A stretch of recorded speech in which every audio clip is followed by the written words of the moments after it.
Hello and welcome to this week's Business Tech Weekly. This week we're on our expert advice and we're going to be talking on the subjects of passwords.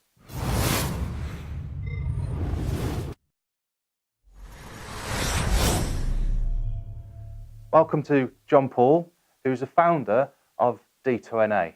So passwords, it's a big subject that so many people need to be aware of because of how easy it's becoming for these things to be hacked. We see many things in the news at the moment about users' names have been compromised, sites have been hacked. Dare we mention Facebook? Such a big number of user accounts that have been compromised there. The number keeps changing each time we hear the report.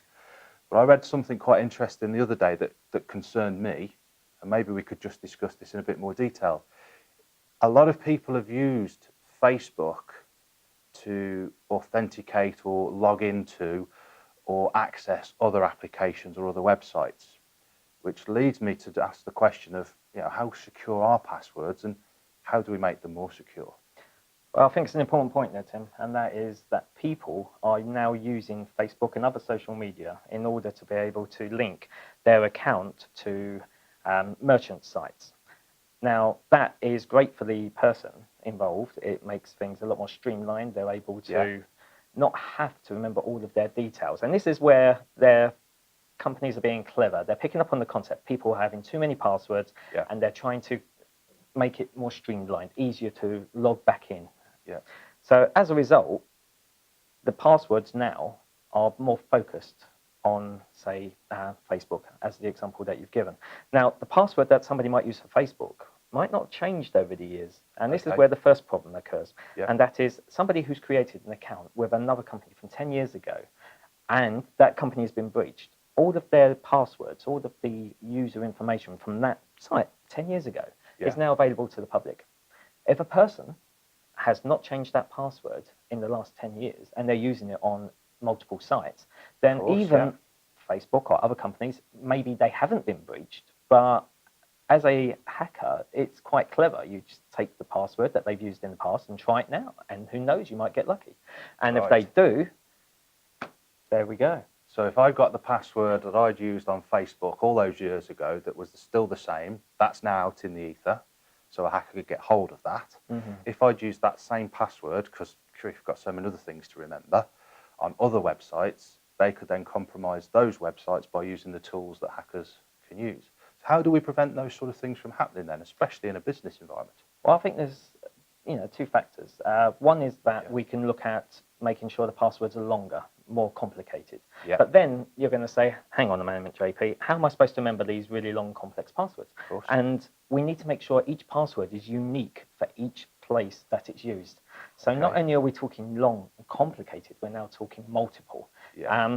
Well, we need to manage that. And that's where a password manager would come in useful. So there are products today, and some of them are built into the operating system, which allow you to create complicated passwords and then to have those passwords saved for you. And I'll give you a good example. My email, I don't even know what my password is. It's held in my password manager. I know how to get into my password manager account, but what I don't actually know is my password for that particular account. Okay, so it'd be that complicated you'd never remember it anyway, but you don't need to because your password manager takes care of it. And it's different.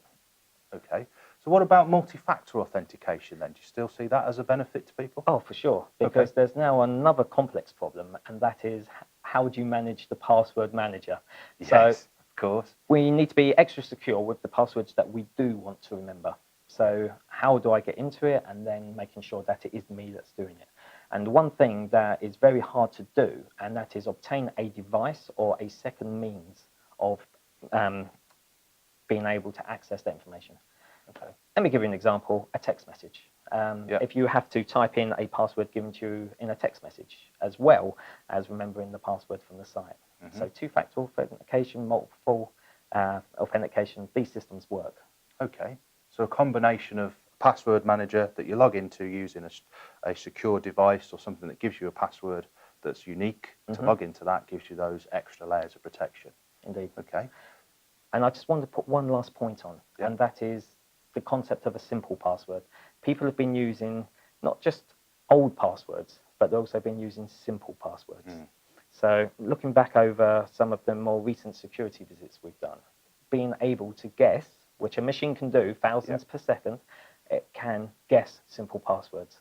And we've got to step away from those as well. So these are the two main problems. And the multi-factor, the password managers, these fix these problems. Okay, fantastic. So that sort of advice is something that you can access more readily through companies like D2NA. Thanks to JP for that information. It's good to see how advice such as using password managers or multi-factor authentication can give you stronger passwords to use. If you don't have access to these tools, then it's good maybe to follow other advice, which is using 3 random words combined together to create a password.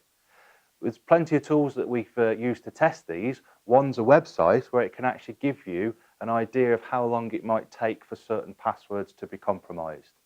The longest one that's withstood the tests was 3 random long words. Just a bit of advice that you can use when it comes to selecting those passwords. Don't make them too simple. Don't make them too easy to guess.